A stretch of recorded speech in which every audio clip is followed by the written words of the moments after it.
आपको किसने इन्फॉर्म किया? वो गरीब है लेकिन खरीदा नहीं जा सकता।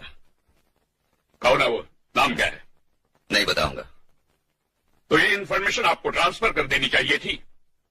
ना ये केस आपका है, ना वो एरिया आपकी जुरिस्डिक्शन में आता है। वो हर एरिया मेरी जुरिस्डिक्शन में आता है जहां क्राइम हो रहा है।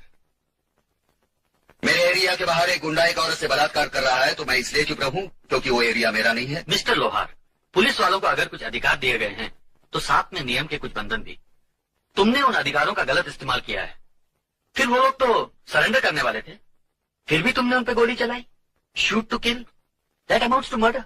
उन गुंडों ने मेरे 2 हवलदारों को मारा, वो मर्डर नहीं है। मर्डर करने वालों को मैंने मारा तो मर्डर हो गया। तुम्हारी ड्यूटी ये थी कि उन्हें पकड़कर अदालत में पेश करते। तो फिर क्या होता? फिर शुरू होती वही कहानी। कुछ जेबें खाली होती, कुछ जेबें भर जाती। 2 दिन में वो जमानत पर छूट जाते। 3 महीने के बाद एफआईआर तैयार होती। फिर केस शुरू होता, चलते रहता। फिर इलेक्शन आ जाते। जेल का गुंडा अंदर से चुनाव लड़ता।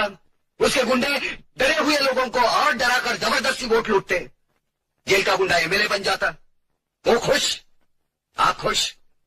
किस्सा यहीं से शुरू होता, यहीं पर खत्म।